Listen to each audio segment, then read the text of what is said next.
Hello and welcome to the morning sports briefing here on New Zealand Sports Radio. Hi, I'm Paul and I'll be your host this morning. In the news today, we'll be having a chat about the future of Super Rugby.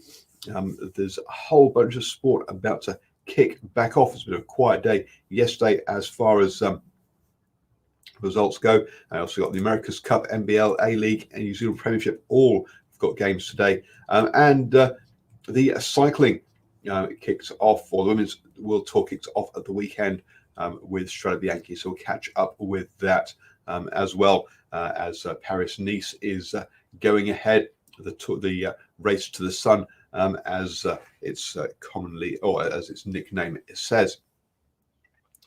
This is your best way to start the day up to speed with all of the important sports news. Let's kick off with the football.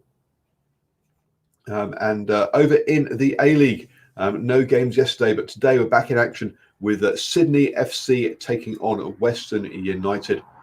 Sydney FC in 8th, whereas Western United in 9th. So a bit of a mid-table clash there between those two this evening at 9 o'clock.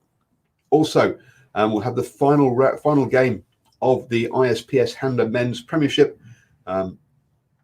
The Hawke's Bay United versus Eastern Suburbs, which was delayed due to COVID, will take place today. Kick off for that one is at 4:15, and that will decide the who is going to be in that final or the semi-finals there.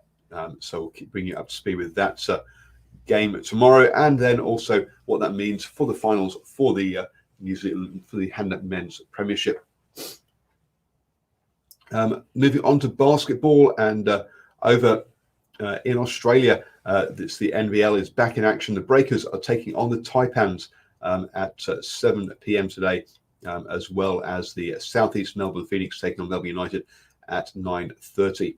The Breakers in 8th place, Taipans in 9th. So a bottom of the table clash there. A good opportunity for the Breakers to get their 4th win of the season in that one. Also, the America's Cup kicks off today with 2 races between Emirates Team New Zealand and Luna Rosa Prada Pirelli. We'll see how this one goes. Obviously, a lot. The Emirates Team New Zealand weren't involved in the Prada Cup, so it's going to see how they are going speed-wise compared to their Italian competition, who after getting dominated by the English boat in Ineos Team UK in the round robins, then dominated the finals of the Prada Cup. So got it right when it mattered. Can they do that again, or will Emirates Team New Zealand defend their title in the America's Cup? Moving on then to the cycling, and as I say, it was the start of the women's World Tour cycling at the weekend with Strade Bianche. But before that, we do have a live comment in the live chat. Yes, Rob there asking will I get a ride on the boat. Unfortunately, no, I won't get a ride on the boat for the America's Cup, even though I did for the jet sprint the other week. You can catch that video on our New Zealand Sports Radio Facebook page. So now, unfortunately, no, the America's Cup aren't going to get me a ride on the boat. So the weekend, Strade Bianche took place, and Chantal van den Broek Black took the win in that one for her team SD Works there, ahead of Lisa Longo Borghini for Trek Segafredo and Anna van der Bruggen, the team SD Works. So SD Works having 2 riders up there. Always good to have strength in numbers doing well there. There were 4 Kiwi riders in the race, with Michaela Harvey back in 22nd, being the top rider for the New Zealand riders, and Michaela Harvey running for Canyon SRAM Racing this year.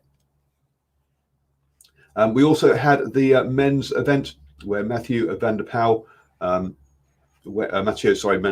went on to win that one, adding that to his Tour of Flanders win from last year. The George Bennett, who did well in those races last year, didn't take part this year as he was in service of Primoz Roglic in the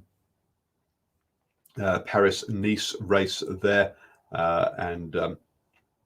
so he's riding that race instead. Also, Patrick Bevan of New Zealand is in Paris-Nice, racing for Israel Startup Nation, and he had a good stage 3, which was a time trial, where he came in 10th place. So top 10 finish there for Patrick Bevan is a good result in the time trial. Overall, he's 101st, so not going to challenge for the overall title, but a good stage result there for Patrick Bevan, who also did pick up some sprint points as well. So we'll see if he tries to contest any of those, but he only got picked up 1 point for that. So he's a long way behind in that category as well. But good to see Patrick Bevan looking like he's got some good legs early in the season there. Moving on to the rugby then, and the future of Super Rugby is slowly becoming more apparent. It's clear that South Africa, Argentina, and Japan will no longer be part of Super Rugby, and that the future is a tournament within our sort of time zones between New Zealand and Australia.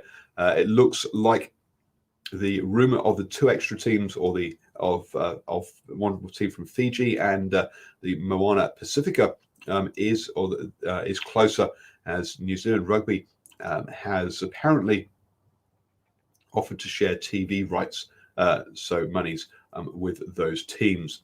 So it'll be so that looks like it's a step closer, and that Super Rugby in future will be in 2022 will be a 12-team competition with the 5 New Zealand teams of the Blues, Chiefs, Hurricanes, Crusaders, and Highlanders, joined by the 5 teams from Australia of the Reds, Waratahs, Brumbies, Melbourne Rebels, and the Western Force, as well as those 2 new teams in Fiji and Moana Pacifica that will probably be based in South Auckland in that Moana Pacifica team, Fiji based over in Fiji.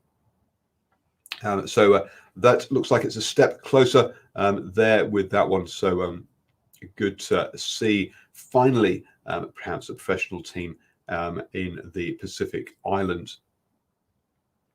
A quick one today, as I say, lots of sport kicking off today, but not much happening yesterday. So we'll bring you those news from the basketball, football, America's Cup, all that action that is happening today. We'll bring it to you tomorrow on the morning sports briefing. It's your best way to start the day up to all the important sports news, and have a wonderful Wednesday, folks.